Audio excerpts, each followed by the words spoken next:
Okay, so Okay. I'm María Silva-Gago. I'm a PhD in cognitive archaeology from the University of Burgos, but now I'm part of the ESCAPE team in the Instituto de Ciencias del Patrimonio in Santiago de Compostela, also in Spain. So I will start sharing the, the presentation. Okay.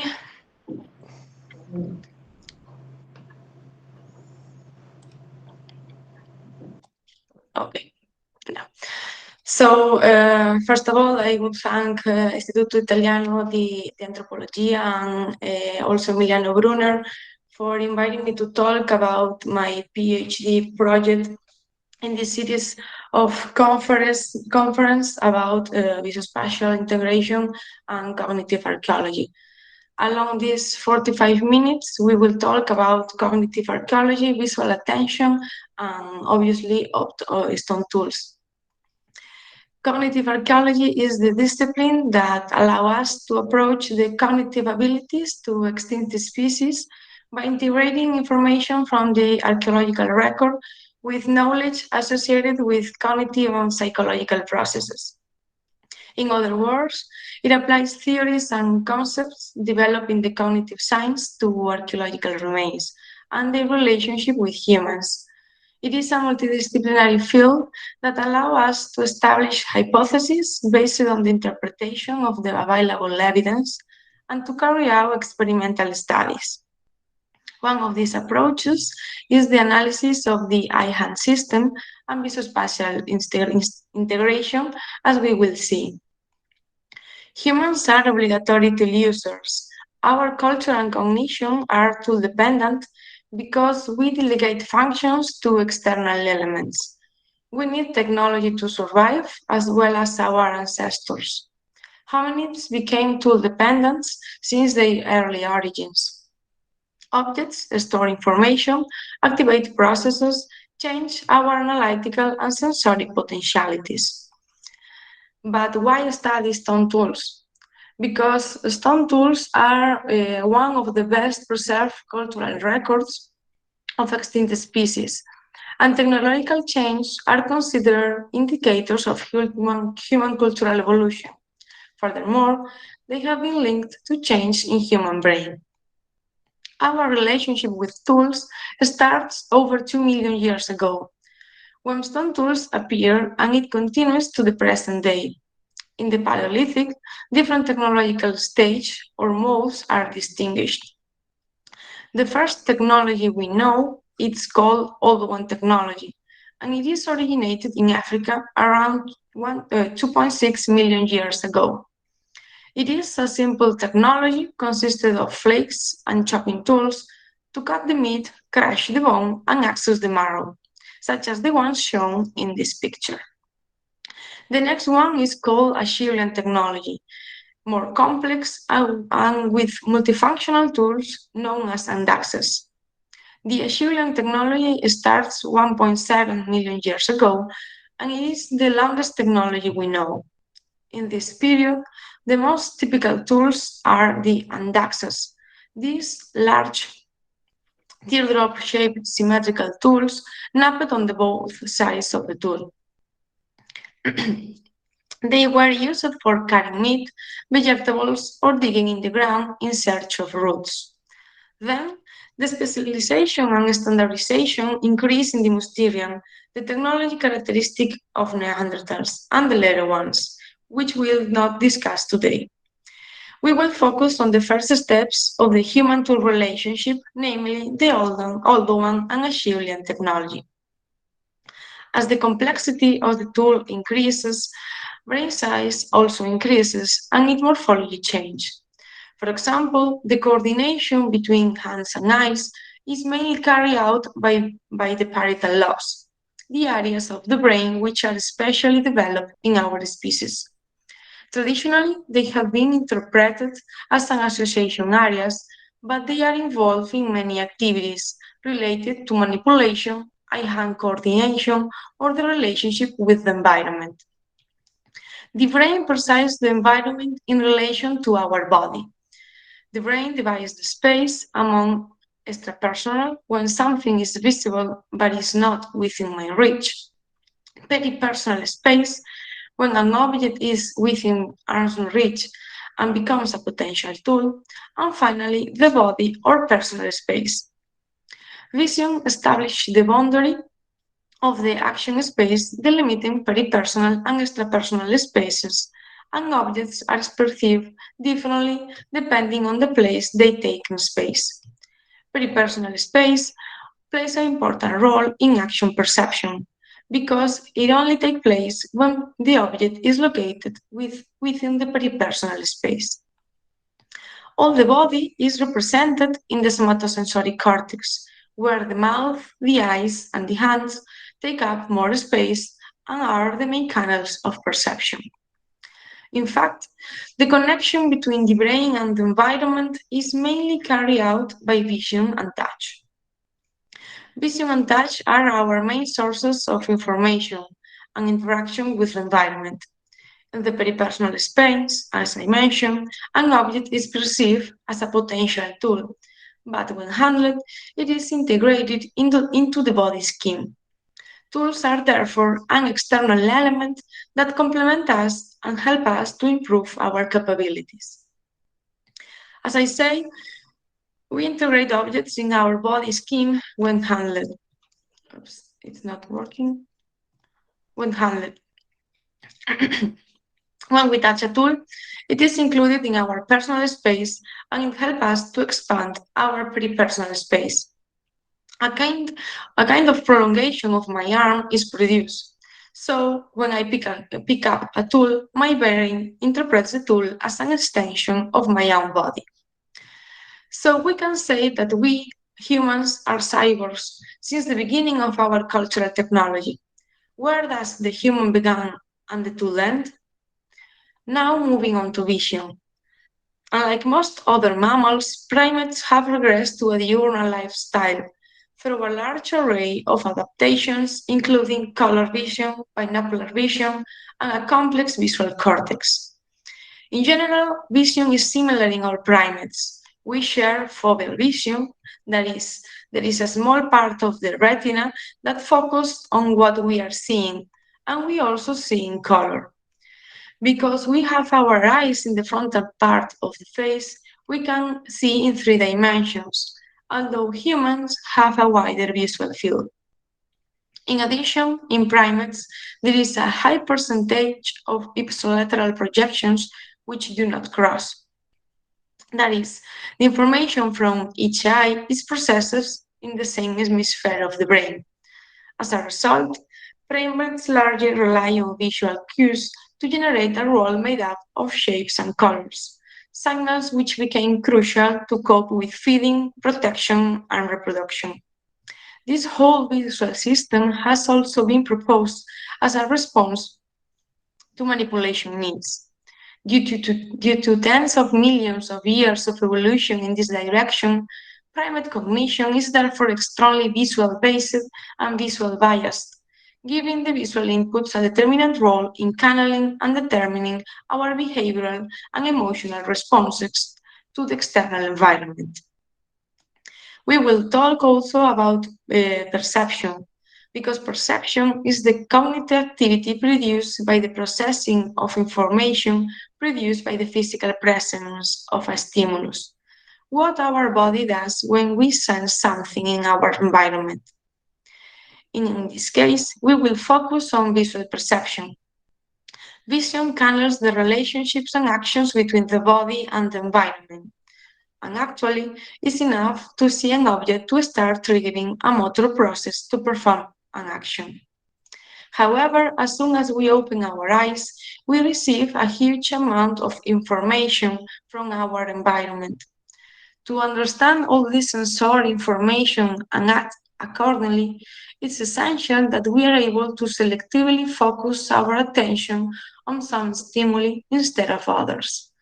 This fact requires separating relevant information from noise, as we can only be aware of a limited number of stimuli at the same time. Attention is the key mechanism of this process, which turns looking into seeing. Attention is therefore a cognitive ability which represents a common root for any behavior based on perception, decision making, learning, and general intelligence. Attention allows us to selectively process the large amount of information we face, prioritizing information we are exposed to, giving priorities to some aspects of the information and ignoring others by focusing on a particular point of the visual scene. The importance of visual attention in the development and execution of most cognitive abilities, as well as the evolution of the parietal cortex in our species, allows us to speculate that visuospatial ability has undergone profound change across human evolution. The cortical root of visual attention, in terms of neural activation, moves frontwards from the occipital regions responsible for reception and decoding to the parietal temporal regions related to association and integration, to finally the frontal regions involved in executive functioning and control. Although all these cortical districts are involved in the attentional flow, the parietal lobes represent a crucial node of visuospatial coordination. In this sense, we can speculate that visual attention has possibly evolved differently in distinct human lineage. For example, Neanderthals have been hypothesized to have a larger occipital cortex when compared with modern humans, and this has led to speculation regarding whether or not their visual system could have been based on a distinct and specialized neural mechanisms. Instead, Homo sapiens displays several traits which suggest a larger and more complex parietal cortex. And in this case, changes in the visuospatial abilities and behaviors are therefore to be expected. Vision is the first input channeling action and body environment relationships, particularly influencing attention and judgment. Actually, tools activate brain motor regions involving in action execution even when there is no specific task instruction. In this sense, there is a reciprocal relationship between the observer and the focus of attention. On the one hand, the subject explores the environment according to sensorial, perceptual, and neural principles. And at the same time, the environment triggers some specific responses by virtue of salient features associated with its geometry or spatial organization. In fact, visual perception can be influenced by different factors, among which are two types of mechanisms, called bottom-up and top-down.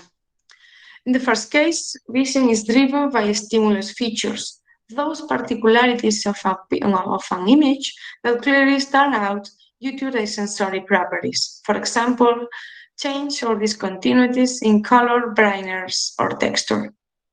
It is a pure sensory input which involuntarily draws attention to particular features because it might be important for any non-specific reason. An example might be an orange spot on a tree, which is a fruit in the middle of the green leaves. In this sense, a highly influential perspective has been the development of computational models of visual saliency, which can quantify the extent to which parts of an image are salient. These models create saliency maps from image generated using algorithms that deconstruct the original picture into different visual feature canals. For example, color, brightness, angle, or orientation mentioned before. The result is an individual feature map combined within a unique saliency map, which could be viewed as a heat map and overlaid over the original picture to identify which areas have maximal saliency based upon image properties. For example, we perform a visual saliency analysis to know which areas stand out for their graphical properties and therefore likely to attract attention. We see that the tools have their most salient regions on the sides and the areas that are not napped.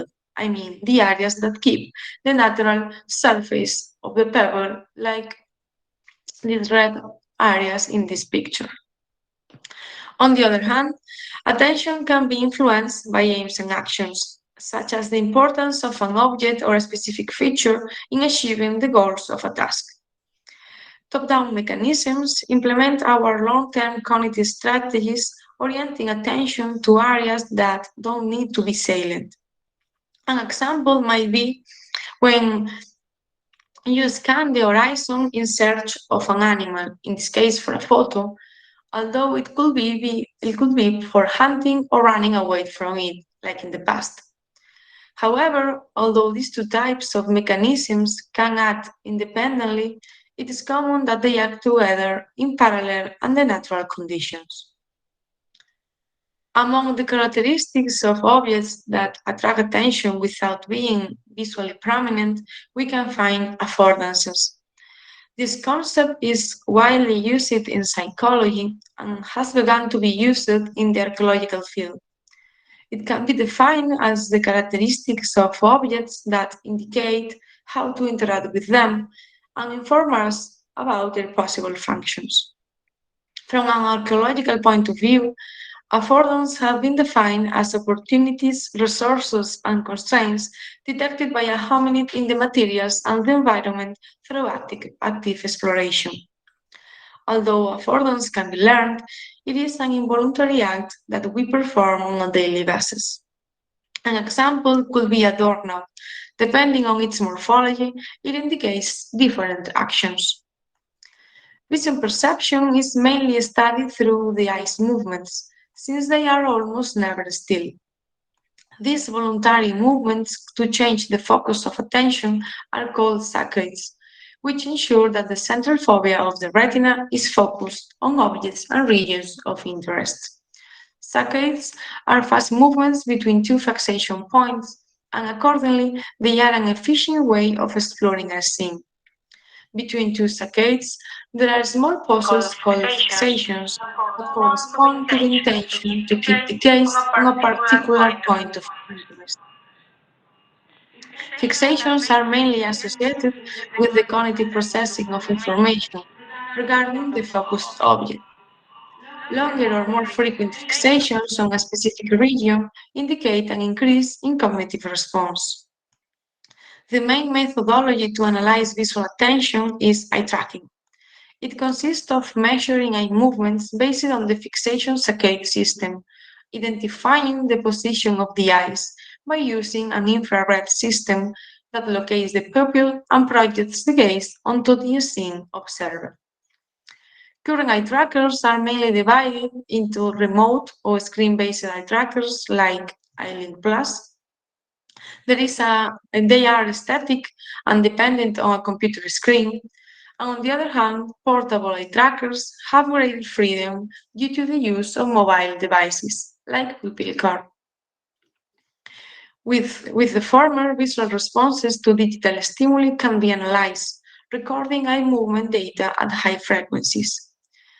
Screen-based eye trackers are designed to carry out comprehensive, high-precision behavioral research. They can be used for eye tracking of pictures, videos, websites, software interfaces, 3D environments, or mobile phones. On the other hand, portable eye trackers deal with real-world studies in a wide variety of environments because digital stimuli are not needed.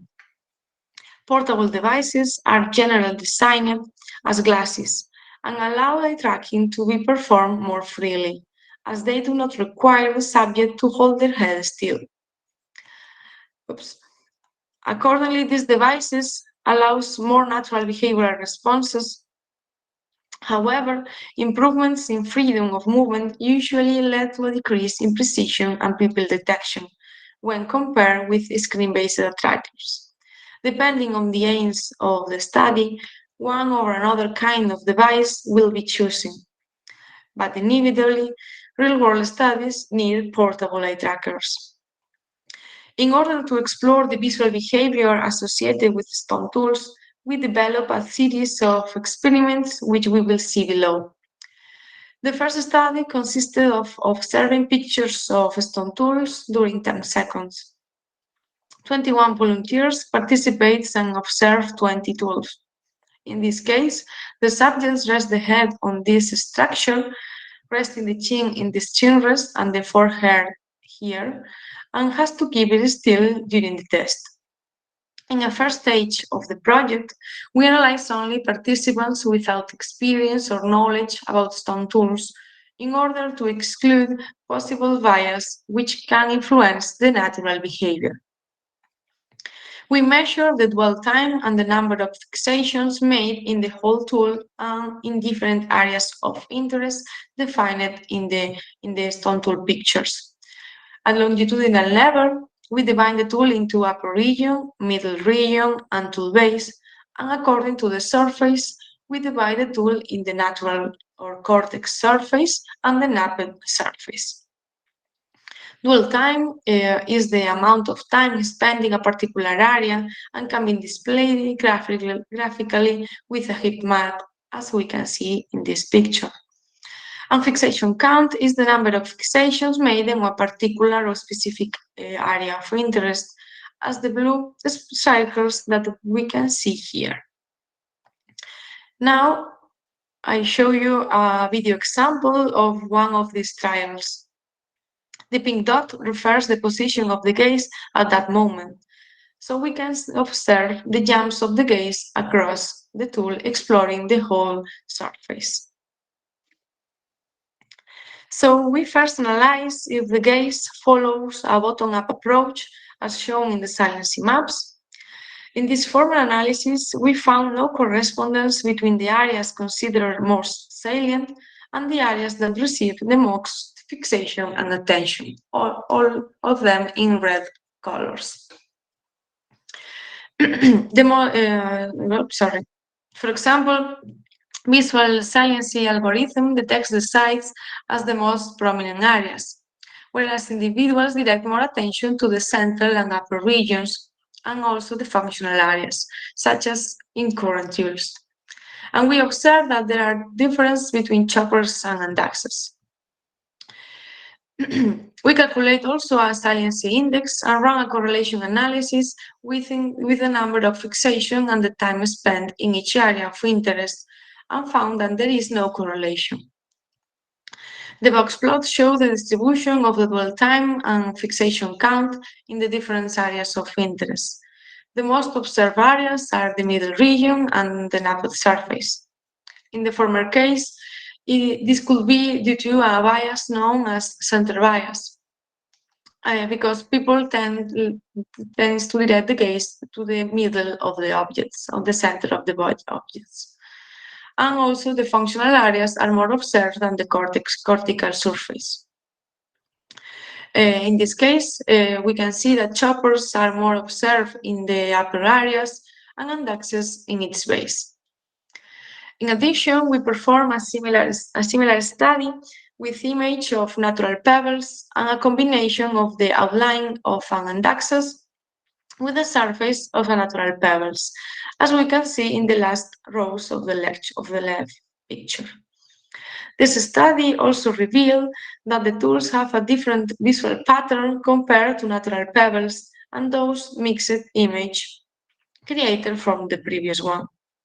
The indaxes follow the same pattern as tools, while the mixed pictures are more similar to natural pebbles. Therefore, the presence of functional and active areas, such as the napped surface, has an influence, and it is not only a matter of shape. The next study consisted of two parts. First, the subject had to observe a tool in the peripersonal space for 5 seconds, and then they have to manipulate them until a comfortable position was found in the hand while wearing a portable eye-tracking glasses, as we can see in this picture.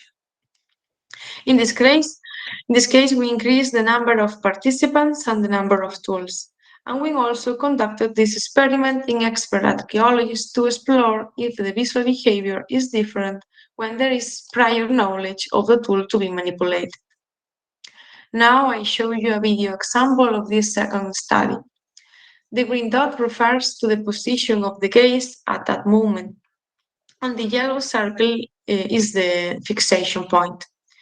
Here we can observe the complete sequence of the hand and the eye movements during the manipulation of the tool.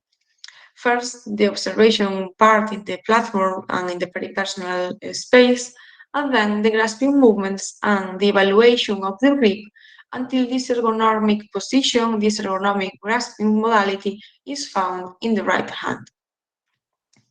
This second study shows that the visual behavior is similar to the one triggered by stone tool pictures. The box plot shows that the most observed areas are also the needle and the napped surface, and we found the same difference between tools. Accordingly, axes and choppers show different visual distribution in this stage. And there are no difference between just seeing and grasping the stone tools. So, stone tools trigger the same visual response regardless of the scanning condition used. Visual behavior is the same whether images are viewed, if the tools are viewed in the peripersonal space, or they are manipulated in the personal space. The areas that receive the most attention are the functional areas, for example, the upper region and the napped surface. This evidence suggested that the haptic information only supports visual exploration because the visual behavior was identical regardless of whether the stone tool is touched or viewed in the peripersonal space. For that reason, we interpret that people perceive those affordances in stone tools, the properties that promote an action, even when they don't know how to manipulate them. So humans instinctively look for potential actions and they can identify stone tools for what they are, tools, and not simple stones. On the other hand, several studies suggest that males and females display different visual behavior. For example, males usually rely more on the general geometry of objects, following a bottom-up strategy, while females focus more on details and characteristics, following a top-down approach. In this sense, it has been suggested that visuospatial functions are implicated in sex difference associated with social roles in prehistory and different tasks performed in hunter-gatherer populations. However, we have not found differences in our studies. Men and women show a similar visual behavior in all the analyses performed. Another aspect we have considered is the effect of experience. Individuals with knowledge in archaeology spend more time looking at the functional areas, such as the apex surface, the upper regions, or the tool edge, while non-experts look more at the center of the tool. And we find again the same difference between choppers and axes. This image shows the percentage of time spent looking each part of the tool.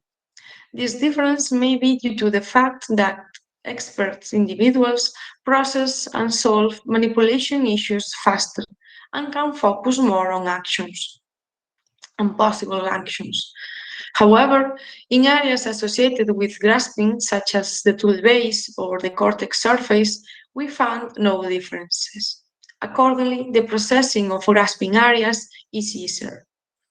We also conducted a preliminary study about visual behavior during tool napping. In this case, we analyzed the visual behavior while an expert produced 5 choppers and 5 axes.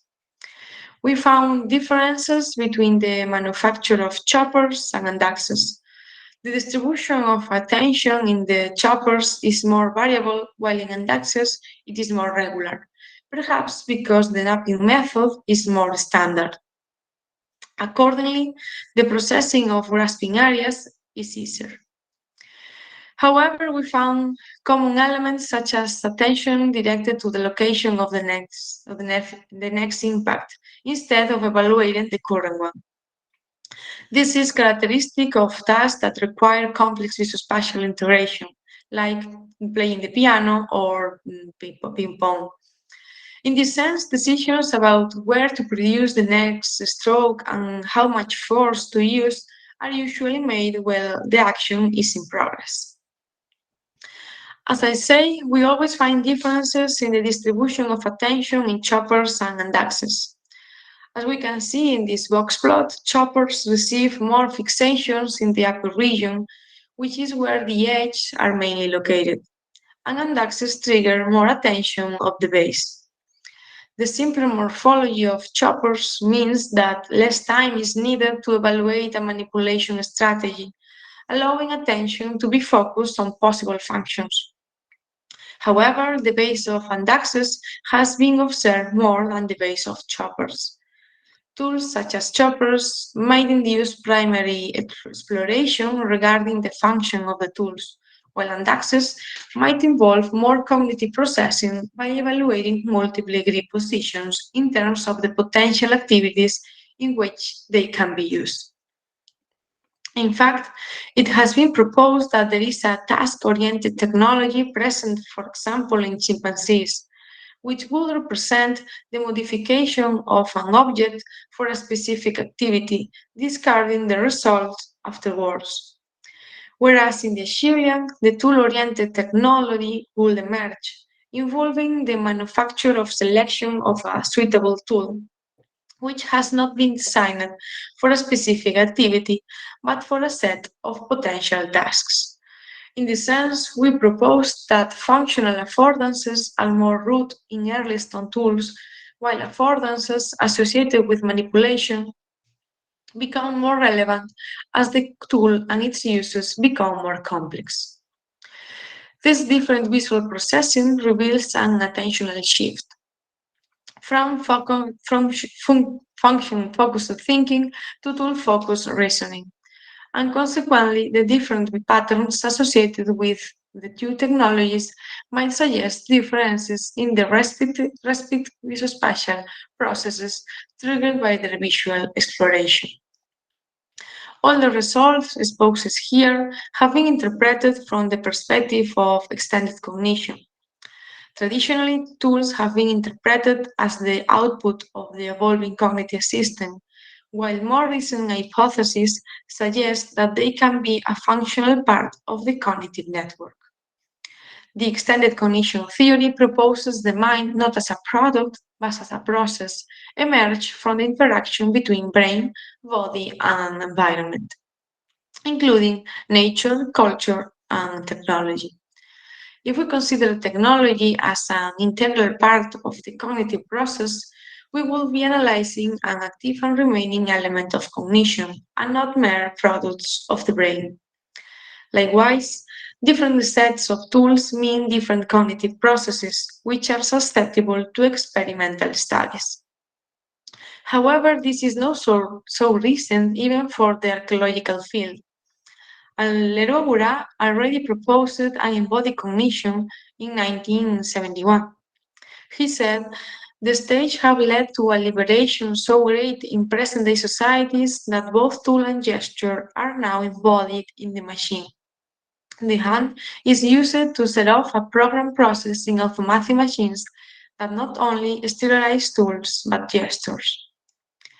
To sum up, the use of eye tracking technology represents an effective approach to investigate the visuospatial system and to address human cognition from an evolutionary perspective. We can speculate that as the size of the parietal lobes increases and visuospatial integration expands, the perception and recognition of affordances is amplified. From an embodied point of view, the differences in visuospatial attention required or in use by lower Paleolithic technology or stone tools will indicate cognitive change in past human behavior. Thank you very much, and grazie mille.